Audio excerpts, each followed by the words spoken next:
Hi guys, how are we today? How's everybody feeling? I feel great. It's I think it's the weather that's making me feel like this. So I'm feeling great. It's Tuesday, and today we're going to be talking about, we're going to continue what we were talking about yesterday, which we were talking about the self-loathing behavior versus self-loving. But we're going to focus more on the transitioning on the self-loving part, because I think I covered enough. I covered more detail about the self-loathing yesterday, so I think you guys have a pretty good understanding. If you don't, feel free to question, comment, or DM me about it. All right, so let's discuss when you're transitioning through from the self-loathing back into the self-loving.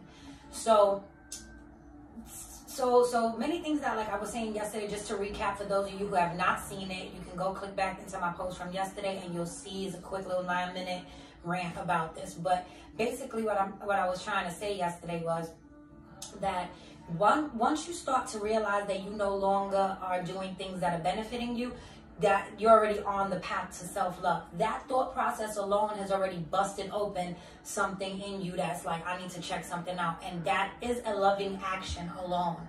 You becoming aware of the things that no longer serve you and how they affect you, that's you already being self-loving. That is you already activated self-love. Because if you didn't love yourself, you wouldn't be checking on yourself. All right? So going inside and becoming inquisitive is a very important step. And when I say going inside, of course, for those of you who don't know how to use your common sense, I'm not speaking literally. There's no physical inside place to go. It's really a consciousness. It's to make yourself aware. It's to become mindful and practice mindfulness. All right.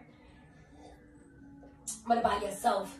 Because so often we start becoming aware, and when we start becoming aware, we start just looking at everyone else and being aware of their shit and what they're not doing with the new knowledge we found. But then we're still not applicating it to ourselves. So it doesn't really change anything about us and our behavior.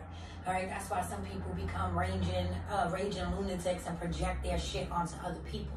Okay, because they got the knowledge, but they don't have the wisdom to apply it to self, and so they just use it to pick apart and belittle other people. All right. So anyway, neither here nor there. When you start to apply this information to yourself, you are already activated you've turned the self-loathing into self-love now.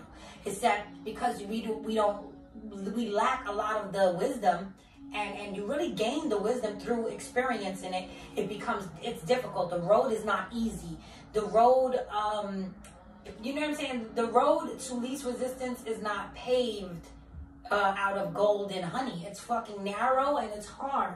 It's really hard to do. You know what I'm saying? So that, I shouldn't even say that it's hard. It's actually very easy once you become aware and just let go of the resistance. Once you start to understand that these lessons are natural, they're natural. It's our nature to want to grow or to be having more or to get more, whether that's money, finances, material, whatever it is that we value, we will want naturally to gain more of. So I value my soul's ascension, which is why I try to gain and apply more wisdom and knowledge than anything else I've worked on in my life. That's why I have more wisdom and knowledge than I have money and healthy relationships, because I valued the intellect more in my life. So I've invested more in that area and in that element. All right. So when you start to go on these paths to self-love, like, yo, how does this benefit me and how does this benefit me? You start to see. And this comes from everything from jobs to how you make your money to the core values, the core moral values that you share with people and with life and just have. And so people start to, you know what I'm saying? That's how people figure out who they are and where they're going and what's their goals in life. All right. And so this is what self-love starts to look like. So now when what you value shifts, so does your belief system, so does your behavior, so does the way you start to speak, so does the things that you enjoy. And so this starts to affect other people and other circumstances. You know what I'm saying? Like, you may have made money your whole life with the lack of integrity for those who were in, excuse me, I'm getting this mess. You may have gotten money You may have made income your whole life based off of some sort of lack of integrity for human nature. That's what this message is about. I'm sorry. All right, I'll break it down in another way. I'm sorry. All right, so when you do that, you lack major integrity for other people because you don't realize and you lack the information and the knowledge that we are all connected. Now, this is one of the hardest. This is what this message was supposed to be today. I'm glad it just came back. All right, so this is what it is really, I really wanted to talk to you about, was you cannot get to the point of self-love really until you start to realize that you're connected to everyone and everything. That's one of the first universal laws, is that we are all connected and we are all one. And it's on so many levels. And as you expand consciously, you'll see that your consciousness, once it starts to expand and your understanding, your overstanding broadens, you're going to be like, holy shit, I see how religion is all one and they're all saying the same thing, just interpreted by different people in their own expressions.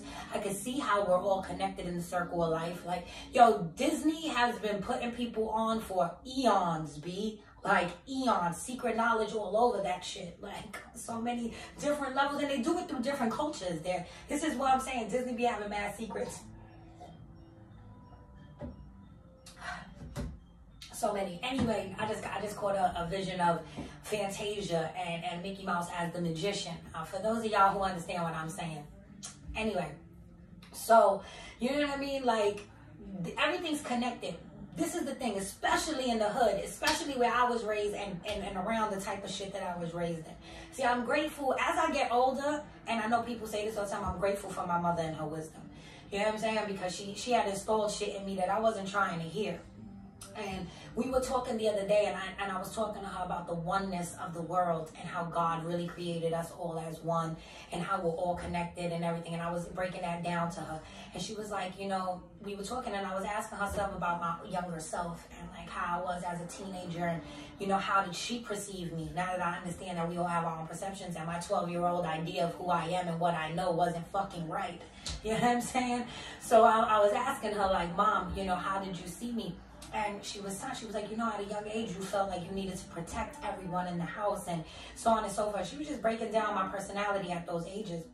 And we were talking and she was like, you know, at that certain age, you became a slave to certain things. And when she said that, it resonated in my soul so much because she was right. I was a slave. I was a slave to whatever I believed in. You know what I'm saying? At those ages. Because really, my behavior shifted from like 12 years old on, 11 years old. Like once I hit junior high school, I started smoking pot, cutting school, and it just got worse from that point on. So with all that being said, those were my old belief systems or whatever I was surrounded by. But my mom was explaining it now in my 30s to me, like, you were a slave to smoking pot and a slave to gang shit and a slave to the shit that you thought that, you know, mattered, and you were lost at those times. And she was right 100%, but you could not have told me that at those times. And even though I was from 12 on to like my early 20s, mid 20s, you couldn't tell me that I wasn't a good person still. Because I still was, you know what I'm saying, like more healthier than the average person that I would hang out with. But at the same time, was I really? I wasn't. You know what I'm saying? I thought that. I'm trying to say I thought that I was, but I wasn't. And so during this journey from the self-loathing behavior, I started to realize all those things. So the self-loathing path just turned into this, it was a journey. It's a road of self-destruction and self-sabotage, but you start, those things become a wake. They become a, you know what I'm saying? Like you leave a wake of memories, you leave a destructive path in your past, and you turn around and you reflect on it and you're like, oh, wow. On this journey to learning myself more and more and more and to understanding and growing and being mindful during all these years, I see where I've hurt myself in so many ways. And now when you see those things, when those lessons become epiphanies and revelations, and it's like, holy shit, now I can collectively see how everything was connected, how I was like fighting off sides of my own self in the past through all the fights that I had with other people, myself, my family, my jobs, whatever it was that I was going through. You see how it's all connected to bring you to this level that you're at. it starts to change everything that you're looking at. Like, you're like, wow, now you take your time before you slap somebody in their face, unless I'm out of my bird, which that's usually what happens when I become violent, because that was one of my things, is my anger and my violence. You know what I'm saying? Like, I thought I could control my violence and control my anger, and I didn't know that I was storing up energy for violent attacks when I do the self-sabotaging behavior. So while, you know what I'm saying, like when I do things that don't really benefit me, all the things that I've been storing up and holding back or not really working out would seep out. Anyway, so this became the revelation that I started to have, and I was like, okay, as I grow and as I've gone through all these things, I start to see how I'm connected to everybody, and I can see how lessons that I've learned, like from my 12-year-old self to when I started becoming a slave and self-sabotaging my own behavior to my own self, I started to see as I grew different evidences, or that might not be the right word, different examples of my lower self in people that I was meeting on the journey that were going to help me to see. And I was like, oh, in people or circumstances, and then I would remember, like, I remember when I was like that. I remember when I felt that way. I remember when that same thought process was in my mind, and it caused me to react this way, that way, so on and so forth. And so as I began to start self-loving, it wasn't a choice. It wasn't like, oh, I'm going to love myself better now. It just was like a decision, like, I don't like this part of me. And so being that I admitted that that's the part of myself I don't like, it automatically opened up doors to healthier options of myself. Not all of them were great. See, where I was when I self-loathed on this level at, like, say, 16, by the time I was 26, I no longer did those 16-year-old things. So I was better than 16 within that 10-year bracket. Now I'm 36. I'm way better than I was at 26 and triple times better than I was at 16. And my understanding and my knowledge and everything and how I apply and all these lessons I learned and even how I treat people is different. I was way more different than at 16 than I am at 36. That's a 20-year change. That's a 20-year application.